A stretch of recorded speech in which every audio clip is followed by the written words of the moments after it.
প্রিয় দেশবাসী, দেশের শিশু, কিশোর কিশোরী, তরুণ তরুণী, প্রিয় দেশবাসী, দেশের শিশু, কিশোর কিশোরী, তরুণ তরুণী, ছাত্রছাত্রী, বয়স্ক, বৃদ্ধ, পুরুষ, মহিলা সবাইকে আমার সালাম জানাচ্ছি। আসসালামু আলাইকুম। বক্তব্যের শুরুতে আমি গভীর শ্রদ্ধা জানাচ্ছি জুলাই আগস্ট মাসে ফ্যাসিবাদের বিরুদ্ধে ছাত্র শ্রমিক জনতার অভ্যুত্থানে নিহত সকল শহীদের প্রতি। আমি আরও স্মরণ করছি তাদের যারা ফ্যাসিবাদী শক্তির প্রাণঘাতী অস্ত্রের সামনে হিমালয়ের মতো দাঁড়িয়ে অন্যায়ের প্রতিবাদ করে মৃত্যুকে আলিঙ্গন করেছে, আহত হয়েছে, পঙ্গুত্ব বরণ করেছে, হারিয়েছে তাদের চোখের দৃষ্টি। সেই সব বীরদের স্মরণ করছি যারা মিথ্যাচার, লুটপাট, স্বৈরতন্ত্রের বিরুদ্ধে এক দফা দাবি নিয়ে দাঁড়িয়েছিল। কৃতজ্ঞতা চিত্তে স্মরণ করছি আপনাদের ভাই বোনদের, আপনাদের সন্তানদের যারা এই বিপ্লবে অংশগ্রহণ করেছিল। প্রিয় দেশবাসী, আমি আগেও জানিয়েছি, আবারও জানাচ্ছি, গণ অভ্যুত্থানে সকল শহীদের পরিবারকে পুনর্বাসন করা হবে। সকল আহত শিক্ষার্থী, শ্রমিক জনতার চিকিৎসার সম্পূর্ণ ব্যয় সরকার বহন করবে। আহতদের দীর্ঘমেয়াদী এবং ব্যয়বহুল চিকিৎসা এবং শহীদদের পরিবারের দেখাশোনার জন্য স্বাস্থ্য মন্ত্রণালয়ের নেতৃত্বে একটি পূর্ণাঙ্গ তালিকা প্রস্তুত করা হয়েছে। এখন এই নতুন তথ্য পাওয়ার ভিত্তিতে এই তালিকা হালনাগাদ করা হতে থাকবে। গণ অভ্যুত্থানের শহীদদের স্মৃতি ধরে রাখতে সরকার তার যাত্রা লগ্নে জুলাই গণহত্যা স্মৃতি ফাউন্ডেশন নামে একটি ফাউন্ডেশন প্রতিষ্ঠার উদ্যোগ নেয়। এখন সেই ফাউন্ডেশন তৈরি হয়েছে।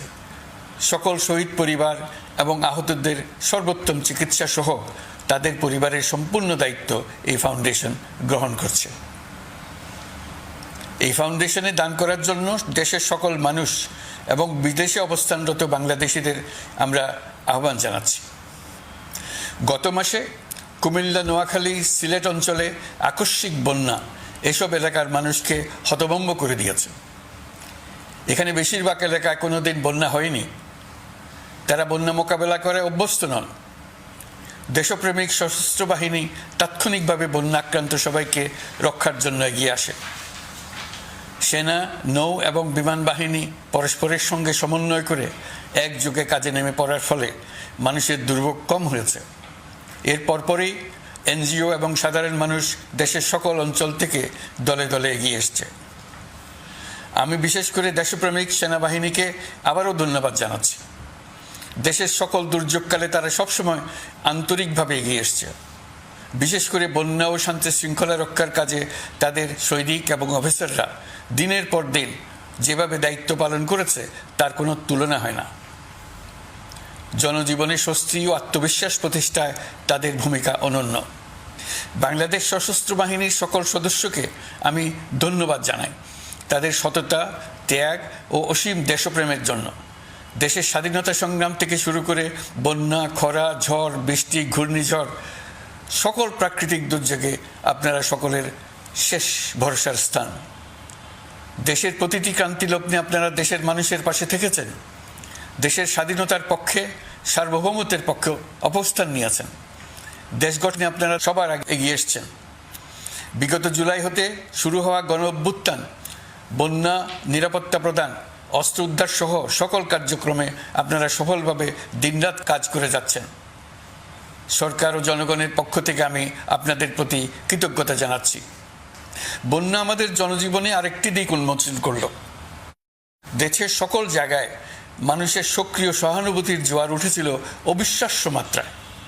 ব্যবসায়ী, অর্থবান ব্যক্তিরা যেমন তাদের অর্থ নিয়ে স্বতঃস্ফূর্তভাবে এগিয়ে এসেছিল, তেমনি দেশের বিভিন্ন প্রান্তের সাধারণ মানুষ, স্কুল, কলেজ, বিশ্ববিদ্যালয়ের ছেলেমেয়েরা জোয়ারের ঢলের মতো যার যার সামর্থ্য নিয়ে এগিয়ে এসছে। অনেকেই ছুটে গেছে বন্যার্তদের সহযোগিতা করার জন্য। এনজিওরা বিভিন্ন জায়গা থেকে ছুটে গেছে তাদের সহায়তা নিয়ে। তাদের কাজে অনুপ্রাণিত হয়ে আমি এনজিও নেতাদের সঙ্গে বৈঠক করেছি কিভাবে সরকার তাদের কাজের সঙ্গে সরকারের উদ্যোগকে সমন্বিত করতে পারে সেটার কাঠামো তৈরি করে দেওয়ার জন্য। বন্যা এখন চলে গেছে, কিন্তু পুনর্বাসনের কঠিন কাজ আমাদের সামনে রয়ে গেছে। সকলের সহযোগিতায় আমরা পুনর্বাসনের কাজটি সফলভাবে সমাধান করতে চাই। আইন শৃঙ্খলা পরিস্থিতির উন্নতির জন্য আমরা দিনরাত পরিশ্রম করে যাচ্ছি। যে সমস্ত ভাই বোনেরা তাদের গত 16 বছরের বেদনা জানিয়ে তার প্রতিকার পাওয়ার জন্য আমার অফিস এবং সচিবালয়ের অফিসসমূহের সামনে প্রতিদিন ঘেরাও কর্মসূচি দিয়ে আমাদের কাজকর্ম ব্যাহত করছিলেন, তারা আমার আহ্বানে সাড়া দিয়ে ঘেরাও কর্মসূচির থেকে বিরত হয়েছেন বটে, তবে অন্যত্র আবার তারা তাদের কর্মসূচি দিয়ে যাতায়াতে ব্যাঘাত সৃষ্টি করছেন। আমি কথা দিচ্ছি, আপনাদের ন্যায্য আবেদনের কথা আমরা ভুলে যাব না। আমরা সকল অন্যায়ের প্রতিকারের জন্য প্রতিশ্রুতিবদ্ধ। আমরা আমাদের দায়িত্বকালে যথাসম্ভব সব সমস্যার সমাধানের চেষ্টা করব। আমি আবারও অনুরোধ করছি, আপনারা যাতায়াতে ব্যাঘাত সৃষ্টি থেকে বিরত থাকুন। জাতি আপনাদের প্রতি কৃতজ্ঞ থাকবে। তৈরি পোশাক, ওষুধ শিল্প, এইসব এলাকায় শ্রমিক ভাই বোনেরা তাদের অভিযোগ জানানোর জন্য ক্রমাগতভাবে এই শিল্পের কার্যক্রম পরিচালনা বন্ধ রাখতে বাধ্য করছেন। এটা আমাদের অর্থনীতিতে যে নেতিবাচক প্রভাব ফেলবে সেটা মোটেই কাম্য নয়। এমনিতেই ছাত্র শ্রমিক জনতার বিপ্লবের পর যে অর্থনীতি আমরা পেয়েছি সেটা নিয়ম নীতিবিহীন দ্রুত ক্ষীয়মান একটা অর্থনীতি। প্রাতিষ্ঠানিক কাঠামো প্রায় ধ্বংসপ্রাপ্ত। বৈদেশিক মুদ্রার রিজার্ভ তলানিতে গিয়ে ঠেকেছে। আমরা এই অর্থনীতিতে প্রাণ সঞ্চারের চেষ্টা করছি, আমাদের উদ্যোগে সাড়াও পাচ্ছি। ঠিক এই সময়ে আমাদের শিল্প কারখানাগুলো বন্ধ হয়ে যাক, অকার্যকর হয়ে যাক, এটা আমাদের অর্থনীতিতে বিরাট আঘাত পড়বে। সেটা কিছুতেই আমাদের কাম্য হতে পারে না। শ্রমিক ভাই বোনদের অনেক দুঃখ আছে, কিন্তু সেই দুঃখ প্রকাশ করতে গিয়ে আপনাদের মূল জীবিকা বন্ধ হওয়ার উপক্রম হলে সেটা ঠিক হবে না। দেশের অর্থনীতি ধ্বংসপ্রাপ্ত হলে সেটা ঠিক হবে না। শ্রমিক মালিক উভয়ের পক্ষে আলোচনা করে এসব সমস্যার সমাধান আমরা অবশ্যই বের করব। আপনারা কারখানা খোলা রাখুন, অর্থনীতির চাকা সচল রাখুন, দেশের অর্থনীতিকে সোজা হয়ে দাঁড়াতে দিন। আমরা আপনাদের সমস্যার স্থায়ী সমাধান বের করার জন্য সর্বশক্তি প্রয়োগ করব। মালিক পক্ষের কাছে আমাদের আবেদন, আপনারা শ্রমিকদের সঙ্গে বোঝাপড়া করুন, কারখানা সচল রাখুন, অর্থনীতির দুর্বল স্বাস্থ্যকে সবল করে তুলুন। ওষুধ শিল্প এবং তৈরি পোশাক শিল্প দেশের গৌরব। এর মাধ্যমে আমাদের শ্রমিক ভাই বোনেরা তাদের কর্মকুশলতা বিশ্বকে মুগ্ধ করেছে। এর সাফল্য এখন থমকে আছে। আমরা এই দুই শিল্পকে তাদের সম্ভাব্য শীর্ষে নিয়ে যেতে চাই। দুর্বল করার তো প্রশ্নই ওঠে না। এই দুই শিল্পের কোথায় কোথায় বাধা আছে, সমস্যা আছে, সেগুলো চিহ্নিত করে তাকে বাধামুক্ত করতে চাই। আমরা বিদেশি ক্রেতাদের একত্রিত করে তাদের সহযোগিতা চাইব, যেন বাংলাদেশের এই শিল্প দুটি বিশ্বের অন্যান্য দেশের চাইতে বেশি আস্থাযোগ্য হয়ে গড়ে উঠতে পারে। সব কিছুই সম্ভব যদি আমরা শ্রমিক মালিক সম্পর্কটা একটা নির্ভরযোগ্য, আনন্দদায়ক করে গড়ে তুলতে পারি। আমাদের সরকারের প্রথম মাস কাটল, দ্বিতীয় মাস থেকে আমরা নতুন বাংলাদেশ গড়ার ভিত্তি হিসেবে নতুন শ্রমিক মালিক সম্পর্কের সূচনা করতে চাই। এটা দেশের সবার কাম্য। দেশের নতুন প্রজন্ম নির্ভয়ে যেন তাদের ভবিষ্যৎ নিয়ে এগিয়ে যেতে পারে, আমরা সেই লক্ষ্যে কাজ করছি। আমাদের দায়িত্ব অনেক। ন্যায়ভিত্তিক একটা সমাজ গড়ে তোলার জন্য একসাথে অনেকগুলো কাজ আমাদের হাত দিতে হবে। 1 জুলাই থেকে 5 আগস্ট পর্যন্ত ছাত্র জনতার গণ আন্দোলনকে দমন করতে যেসব ফৌজদারি মামলা দায়ের করা হয়েছিল, এর মধ্যে হত্যা মামলা ছাড়া বাকি প্রায় সকল মামলা প্রত্যাহার করা হয়েছে। এইসব মামলায় গ্রেফতারকৃত সকলে মুক্তি পেয়েছে। দায়িত্ব গ্রহণের শুরুতেই অন্তর্বর্তীকালীন সরকার বিচার বিভাগের বড় সংস্কারের কাজে হাত দিয়েছে। যোগ্যতম ব্যক্তিকে প্রধান বিচারপতি নিয়োগ দেওয়াতে মানুষের মনে নতুন আশার সঞ্চার হয়েছে। আপিল বিভাগের বিচারপতি নিয়োগ, অ্যাটর্নি জেনারেল নিয়োগ এবং অন্যান্য নিয়োগগুলি অতি গুরুত্বপূর্ণ নিয়োগ, যেগুলো সবকটাই সম্পন্ন হয়েছে। সন্ত্রাস দমন আইন ও ডিজিটাল সাইবার নিরাপত্তা আইনে দায়েরকৃত মিথ্যা হয়রানিমূলক মামলাগুলো প্রত্যাহার করা হচ্ছে। সাইবার নিরাপত্তা আইন সহ বাংলাদেশে বিদ্যমান সকল কালো আইনের তালিকা করা হয়েছে। অতি সত্বর এই সকল কালো আইন বাতিল ও প্রযোজ্য ক্ষেত্রে সংশোধন করা হবে। সাংবাদিক সাগর রনি হত্যাকাণ্ড সহ বহুল আলোচিত 5টি হত্যাকাণ্ডের তদন্ত ও বিচার অগ্রাধিকার ভিত্তিতে ও দ্রুততম সময়ে নিষ্পত্তির জন্য সহায়তা প্রদান করা হচ্ছে। সম্প্রতি আমরা বলপূর্বক গুম থেকে সকল ব্যক্তির সুরক্ষার জন্য আন্তর্জাতিক কনভেনশনের সনদে স্বাক্ষর করেছি। ফলে স্বৈরাচার দ্বারা প্রতিষ্ঠিত গুম সংস্কৃতির সমাপ্তি ঘটানোর জন্য আন্তর্জাতিকভাবে আমরা প্রতিজ্ঞাবদ্ধ হলাম। এছাড়া আমরা ফ্যাসিবাদ শাসনের 15 বছরে গুমের প্রতিটি ঘটনা তদন্ত করার জন্য পৃথক একটা কমিশন গঠন করছি। যেসব পরিবার তাদের নিখোঁজ পিতা, স্বামী, পুত্র এবং ভাইদের পাওয়ার জন্য বছরের পর বছর যন্ত্রণার সাথে অপেক্ষা করছেন, আমরা আপনাদের বেদনায় সমব্যথী। আয়নাঘরগুলো বন্ধ করে দেওয়া হয়েছে এবং সেই সাথে বের হয়ে আসছে ফ্যাসিস্ট হাসিনা সরকারের গুমের শিকার ভাই বোনদের কষ্ট ও যন্ত্রণা গাথা। আমাদের তরুণ প্রজন্মের ভবিষ্যৎ যেন উজ্জ্বল হয়, সেটা নিশ্চিত করতে শিক্ষা ব্যবস্থার দিকে আমাদের পূর্ণ নজর রয়েছে। ইতিমধ্যে প্রথম শ্রেণী থেকে দ্বাদশ শ্রেণী পর্যন্ত বর্তমানের ত্রুটিপূর্ণ শিক্ষাক্রম পরিবর্তন করা হয়েছে। বই সংশোধন ও পরিমার্জনের কাজ শেষ পর্যায়ে আছে। এই সংস্কারের কাজ অব্যাহত থাকবে। বিশ্ববিদ্যালয়সমূহের উচ্চ প্রশাসনিক পদগুলো পূরণ করে শিক্ষা কার্যক্রম স্বাভাবিক করার কাজ দ্রুত গতিতে এগিয়ে চলেছে। বেসরকারি শিক্ষা প্রতিষ্ঠানগুলোর পরিচালনা বোর্ডে দখলদারিত্বের রাজনীতি বন্ধ করার ব্যবস্থাও নেওয়া হয়েছে। আপনারা নিশ্চয় লক্ষ্য করেছেন, আমাদের প্রথম মাসে দেশের প্রায় সকল বিশ্ববিদ্যালয়ের উপাচার্য এবং উপাচার্য মহোদয়গণ পদত্যাগ করেছেন। উচ্চশিক্ষার ক্ষেত্রে এটা বিরাট শূন্যতার সৃষ্টি করেছে। প্রথম মাসে আমরা ক্রমাগতভাবে প্রতিটি বিশ্ববিদ্যালয়ে সবার কাছে গ্রহণযোগ্য এমন উপাচার্য এবং উপাচার্য নিয়োগ দেওয়ার কাজ শুরু করেছে। এর ফলে সকল সরকারি এবং বেসরকারি বিশ্ববিদ্যালয়গুলোতে নতুন উদ্যমে কাজ শুরু করার পরিবেশ সৃষ্টি হয়েছে। সংবাদ মাধ্যম ও মত প্রকাশের পূর্ণ স্বাধীনতা ইতিমধ্যে নিশ্চিত করা হয়েছে। আমরা সবাইকে বলে দিয়েছি, আপনারা মন খুলে আমাদের সমালোচনা করুন, আমরা সবার মতামতের প্রতি শ্রদ্ধাশীল। মিডিয়া যাতে কোনো রকম বাধা বিপত্তি ছাড়া নির্বিঘ্নে তাদের কাজ করতে পারে, সেজন্য একটা মিডিয়া কমিশন গঠন করা সরকারের সক্রিয় বিবেচনাধীন। আরও যেসব কমিশন সরকার সহ অন্য সবাইকে জবাবদিহিতার আওতায় আনতে পারে, আমরা তাদের পুনর্গঠন ও সংস্কারের উদ্যোগ নিয়েছি, যাতে তারা আরও শক্তিশালী হয়, জনকল্যাণে কাজ করে।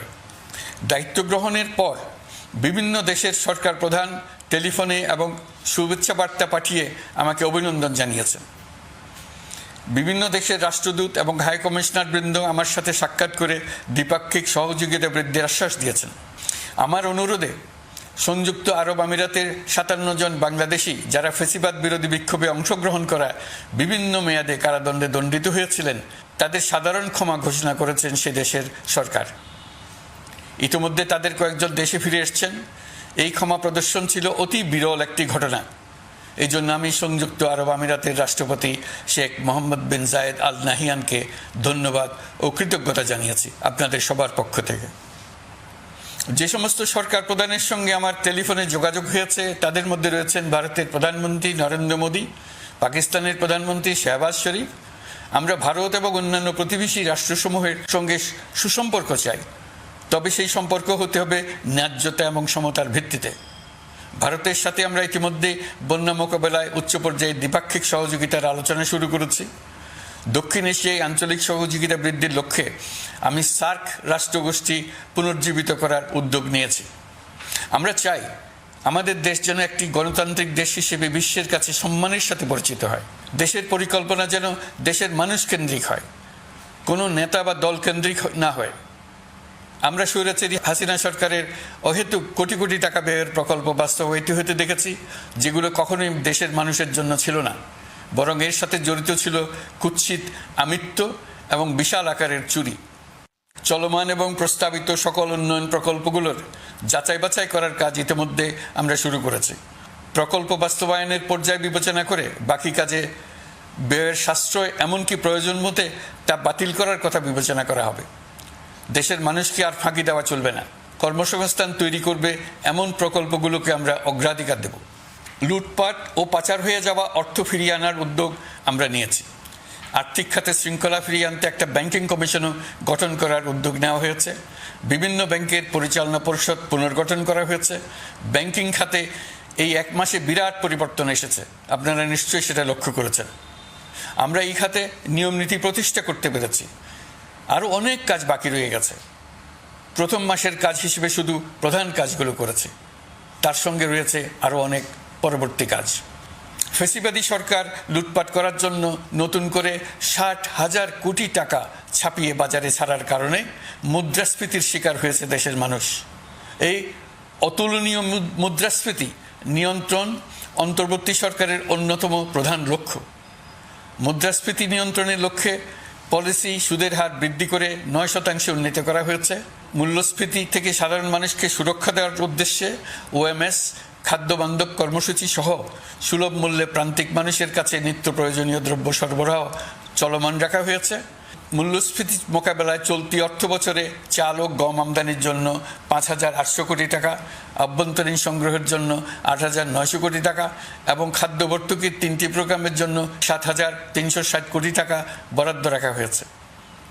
বিভিন্ন স্টেক হোল্ডারের সাথে সভা করে মূল্যস্ফীতি নিয়ন্ত্রণের করণীয়সমূহ চিহ্নিত করা হয়েছে। পরিচালন ও উন্নয়ন ব্যয় যৌক্তিক পরিমাণে হ্রাস করার জন্য কার্যক্রম গ্রহণ করা হয়েছে। কৃষিপণ্য উৎপাদনের জন্য সার আমদানির ক্ষেত্রে প্রয়োজনীয় বৈদেশিক মুদ্রার সরবরাহ নিশ্চিত করার পদক্ষেপ নেওয়া হয়েছে। প্রকৃত চাষিগণ যাতে কৃষি ঋণ পেয়ে থাকেন তা নিশ্চিত করার উদ্যোগ নেওয়ার পাশাপাশি কৃষি ঋণের পরিমাণ বৃদ্ধি করা হয়েছে। মার্কিন ডলারের বিপরীতে টাকার বিনিময় হার স্থিতিশীল রাখার লক্ষ্যে বৈদেশিক মুদ্রার বিনিময় হারকে বাজার ভিত্তিক করা হয়েছে। কালো টাকা সাদা করার অনৈতিক অনুমতি বাতিল করা হয়েছে। বৈদেশিক মুদ্রার রিজার্ভ বৃদ্ধি করতে বিভিন্ন উন্নয়ন সহযোগীদের কাছ থেকে বাজেট সাপোর্ট চাওয়া হয়েছে। আন্তর্জাতিক মুদ্রা তহবিল থেকে অতিরিক্ত 3 বিলিয়ন মার্কিন ডলার, বিশ্বব্যাংক থেকে অতিরিক্ত 1 বিলিয়ন ডলার, জাইকা থেকে অতিরিক্ত 1 বিলিয়ন মার্কিন ডলার প্রদানের অনুরোধ করা হয়েছে। রূপপুর পারমাণবিক বিদ্যুৎ কেন্দ্র নির্মাণ প্রকল্পের অগ্রিম অর্থ পরিশোধ এবং বকেয়া পাওনা নিয়ে রাশিয়ান ফেডারেশনের সাথে অর্থ মন্ত্রণালয়ের আলোচনা চলছে। পাইপলাইনে থাকা 48 বিলিয়ন মার্কিন ডলার বৈদেশিক সহায়তা ব্যবহারের উদ্যোগ নেওয়া হয়েছে। মেগা প্রকল্পের নামে লুটপাট বন্ধের পাশাপাশি স্বাস্থ্য ও শিক্ষা খাতে বরাদ্দ বৃদ্ধির পরিকল্পনা গ্রহণ করা হয়েছে। বৈদেশিক মুদ্রার রিজার্ভের উপর চাপ কমানোর লক্ষ্যে রাশিয়া এবং চীন থেকে প্রাপ্ত ঋণের সুদের হার কমানো এবং ঋণের মেয়াদ বৃদ্ধির জন্য অনুরোধ জানানো হয়েছে। সকল উন্নয়ন সহযোগীদের সাথে সম্পর্ক আরও নিবিড় করার উদ্যোগ নেওয়া হয়েছে। সকল অর্থনৈতিক সূচক এবং পরিসংখ্যানের প্রকৃত মান বা সংখ্যা প্রকাশের জন্য নির্দেশনা প্রদান করা হয়েছে। জিডিপি, মূল্যস্ফীতি ইত্যাদি সঠিক উপাত্ত সংগ্রহ, প্রাক্কলন ও প্রকাশের জন্য নির্দেশনা দেওয়া হয়েছে। জাতীয় রাজস্ব বোর্ড এবং অর্থ বিভাগের রাজস্ব আয় সম্পর্কিত উপাত্তের মধ্যে পার্থক্য নিরসনে উদ্যোগ নেওয়া হয়েছে। প্রকৃত রপ্তানি আয় নিরূপণ এবং প্রকাশের নির্দেশনা দেওয়া হয়েছে। জাতীয় রাজস্ব বোর্ডের অটোমাইজেশনের লক্ষ্যে পরিকল্পনা গ্রহণ করা হয়েছে। পুঁজিবাজারকে স্বাভাবিক ধারায় ফিরিয়ে আনতে সিকিউরিটি এক্সচেঞ্জ কমিশন পুনর্গঠন করা হয়েছে। নিত্য প্রয়োজনীয় পণ্য সামগ্রীর সরবরাহ স্বাভাবিক রাখার নিমিত্তে ব্যবসায়ী, শিল্প মালিক ও ব্যবসায়ী সংগঠনের সাথে সভা করা হচ্ছে এবং তাদের মতামতের ভিত্তিতে বিভিন্ন ব্যবস্থা গ্রহণ করা হচ্ছে।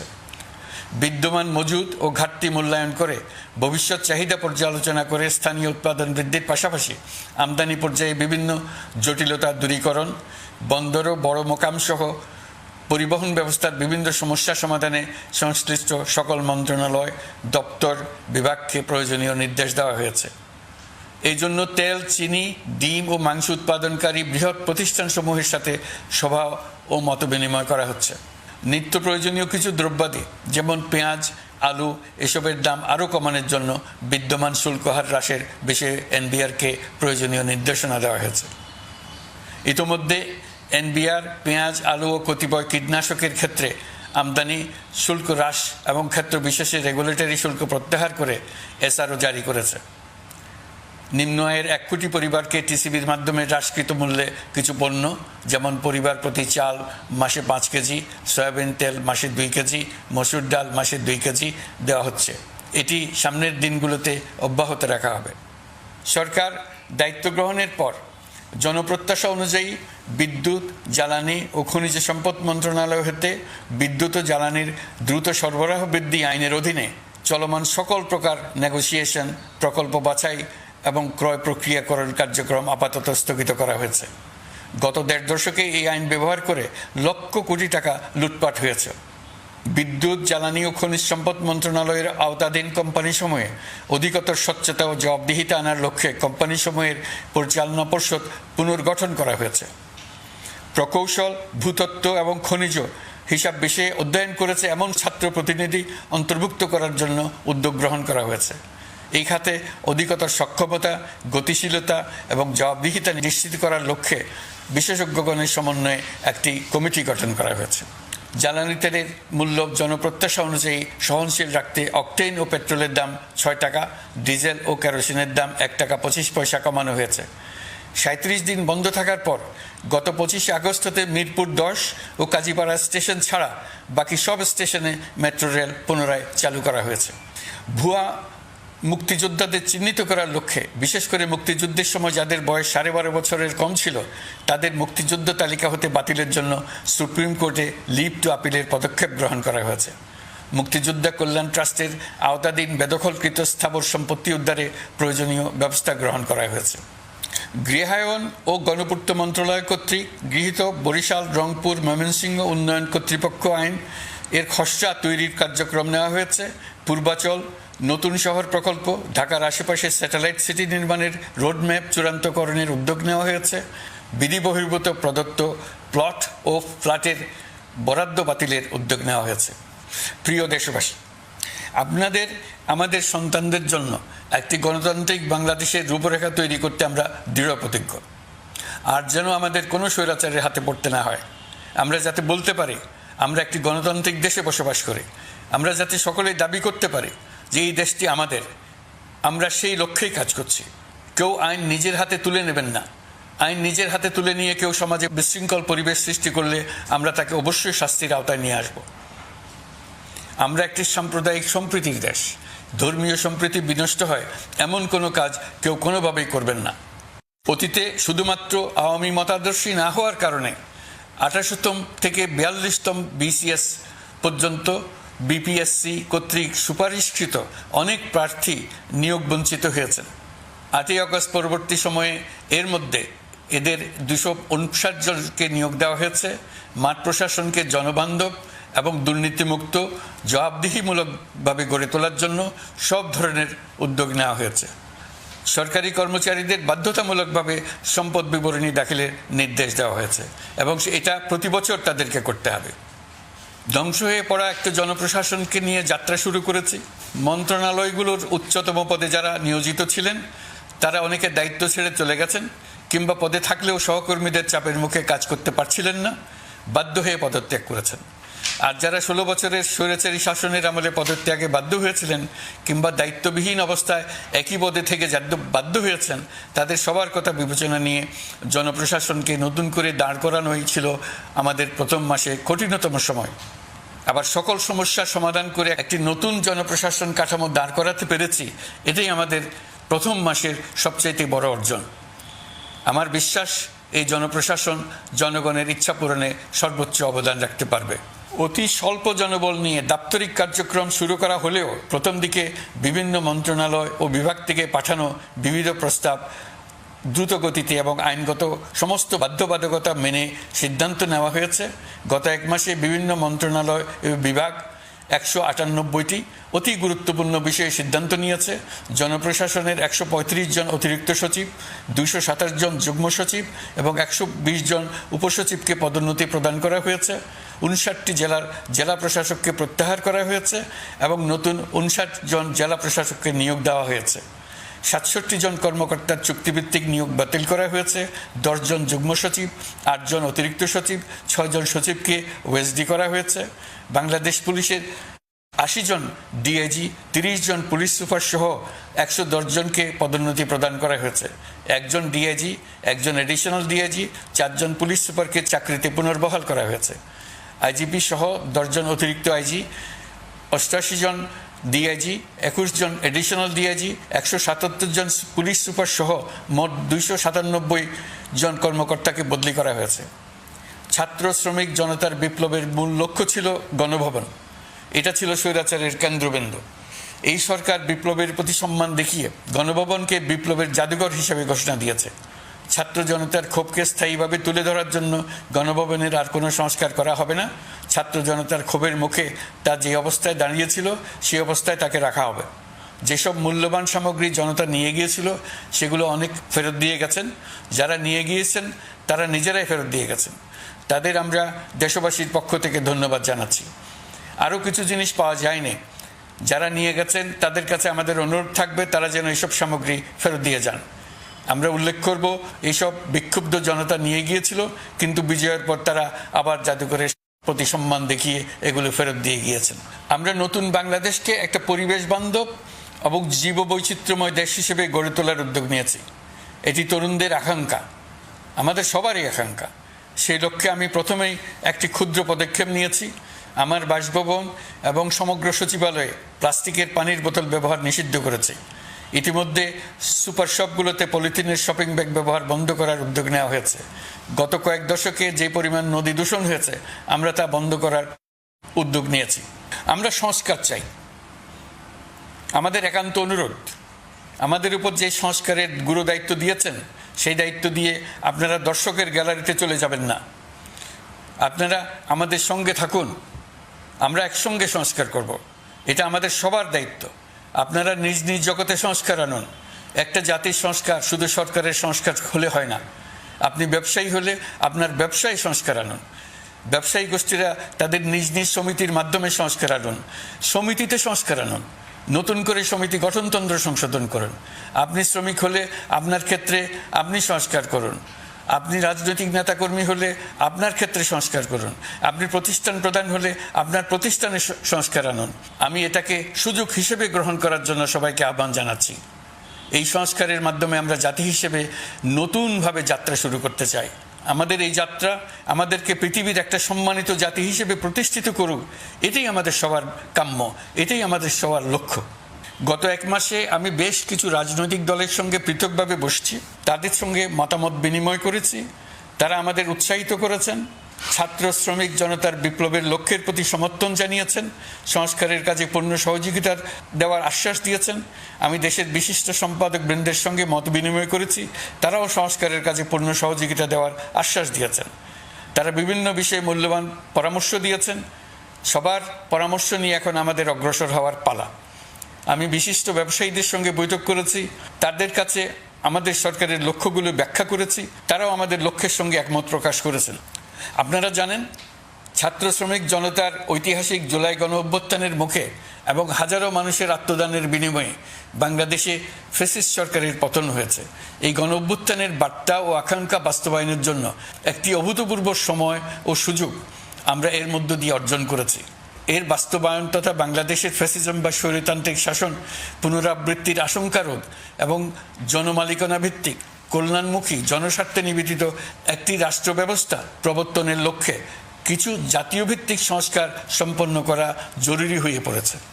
উক্ত সংস্কার ভাবনার অন্যতম কেন্দ্রবিন্দু হচ্ছে সুষ্ঠু নির্বাচন ব্যবস্থা, সুশাসন প্রতিষ্ঠা করা।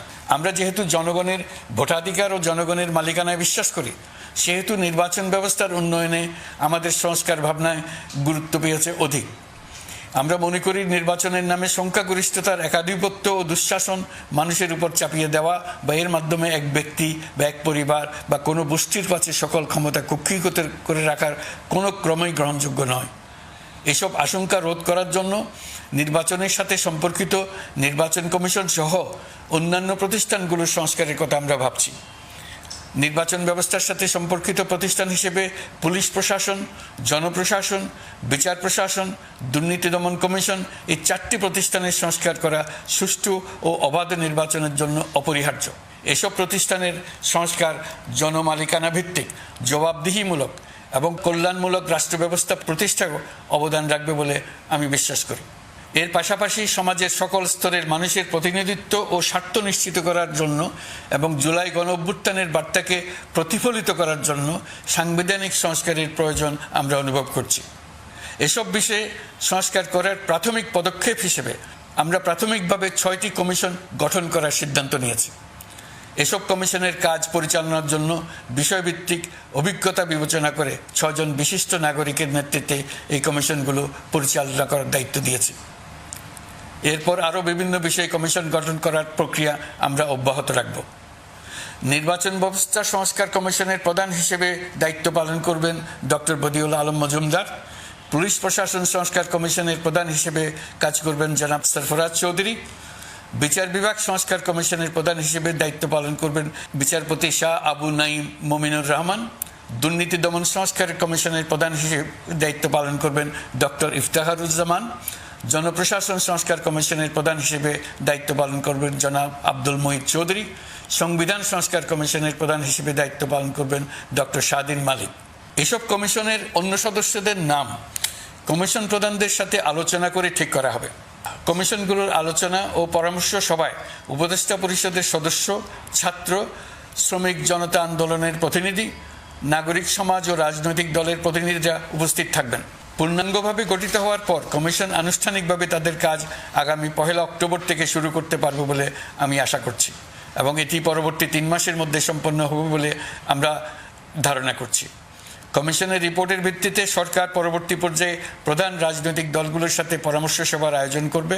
চূড়ান্ত পর্যায়ে ছাত্র সমাজ, নাগরিক সমাজ, রাজনৈতিক দলের প্রতিনিধি, সরকারের প্রতিনিধি নিয়ে ব্যাপক ভিত্তিক 3 থেকে 7 দিন ব্যাপী একটি পরামর্শ সভার ভিত্তিতে সংস্কার ভাবনার রূপরেখা চূড়ান্ত করা হবে।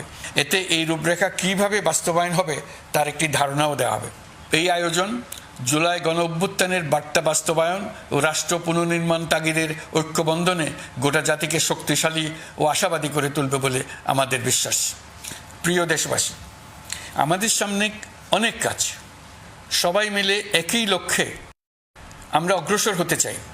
আমাদের মধ্যে, বিশেষ করে আমাদের নতুন প্রজন্মের মধ্যে যে সুপ্ত প্রতিভা লুকিয়ে আছে সেটা যেন বিনা বাধায় রাষ্ট্রের এবং সমাজের সহযোগিতায় প্রকাশ করতে পারি, সেই সুযোগের কাঠামো তৈরি করতে চাই।